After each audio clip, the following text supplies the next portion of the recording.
I'm Michael Petrellis, and I'm pissed. You know, the whole thing with the National Institutes of Health is they won't test any of these drugs that'll keep people alive. And I got this saying, no peptide T, no compound Q. Anthony Fauci, I piss on you.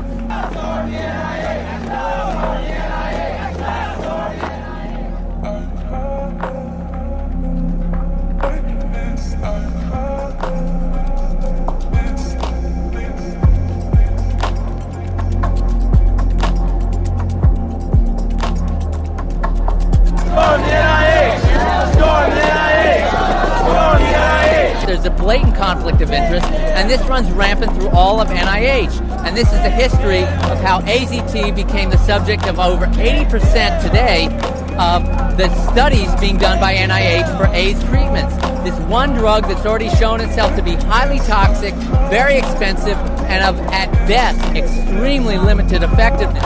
It's too toxic for me, and there's nothing which I can take.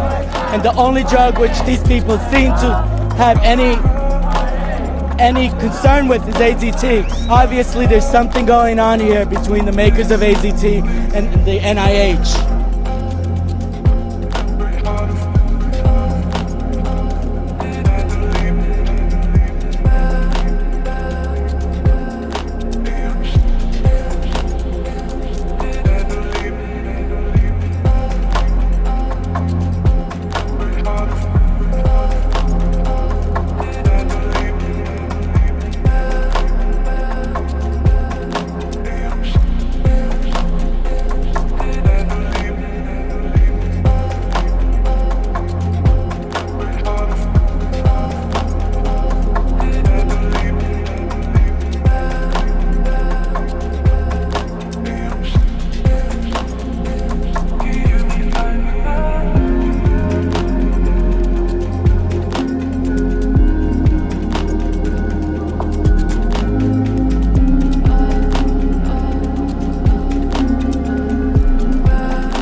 Talking about probably the most horrible scandal and scam ever perpetrated, not only in the name of science, but in humanity and in all history. Today is December 7th,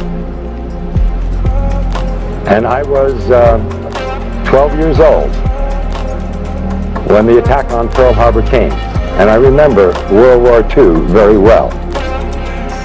And it's a very significant day today because I see an incredible parallel between what is going on in the so-called AIDS epidemic and what happened in the years preceding and resulting in World War II.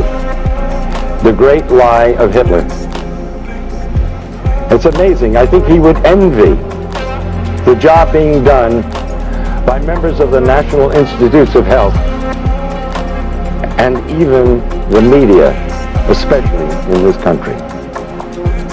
And I will put the lie to the individuals of the NIH, particularly Gallo and Fauci and Hazeltine and Essex, and the rest of these scoundrels of the worst order.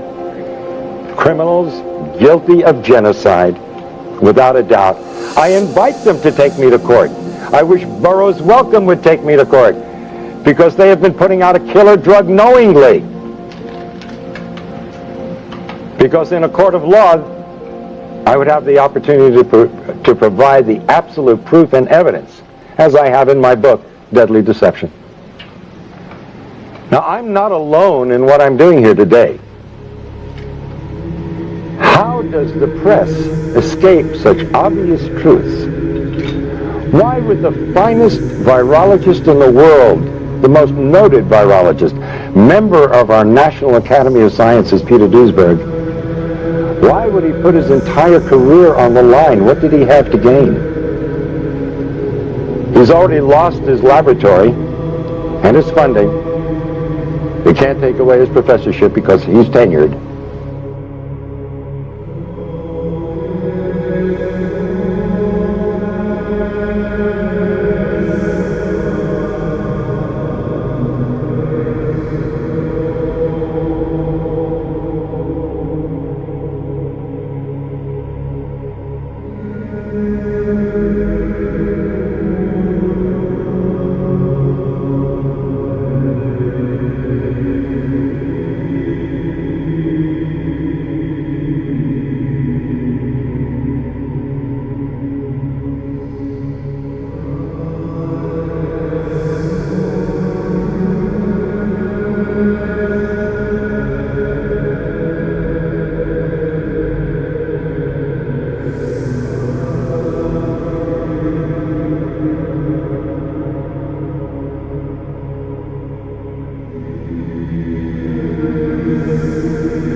one of the jobs of Anthony Fauci, when he was hired in November of 1984 to run the National Institutes of Allergy and Infectious Disease, his job was to turn the non-infectious AIDS, non-contagious, non-infectious AIDS, into a contagious disease. That was his job. The CDC knew as early as 1982 that the AIDS cases, the cases of what they called AIDS in the gay men, was a consequence of recreational drug use. The poppers, the nitrite inhalants and things. That's why the lesions on the hands and the faces were restricted to gay men, not women, not IV drug users, or other people. And why it was AIDS has never behaved like a contagious disease. The CDC understood that it was drug induced in these gay men. The gay men did too. In fact, they were aware of this problem early in the 80s. It started in the 70s, and by the mid-1980s, the gay guys themselves were reducing the number of AIDS cases because they were reducing their exposure to these poisons. All right, and they couldn't allow that to happen. So the NIH kept redefining AIDS. It kept adding more and more diseases so that AIDS would not disappear. And they even tried to get women into AIDS, because 9 out of 10 AIDS cases were men. How does infectious disease do that? You know, I think it was in I forget what it was. I think late 80s or sometime in their early 90s. The CDC added cervical cancer as AIDS-defining disease, and still in the late 90s, only 1% of AIDS cases were women with cervical cancer. So, there's no evidence anywhere in the world that AIDS is contagious. No evidence anywhere in the world that the first SARS, Fauci SARS, was contagious. MERS, Zika, Ebola. It's all a pile of crap. You know, and so I know I'm going on and on and on and on, but so there's no, they didn't even use PCR or anything like that in the Congo, no. And Fauci was hired to make AIDS a contagious disease, and it worked. He succeeded. He got the world to believe that there was this virus, this drug-induced thing, you know, was an infectious disease. And he got really good at it, turned all the others. The only one that really took, though, was COVID. You know, the other ones were short term and everything, but it was the same scenario, one after the other after the other.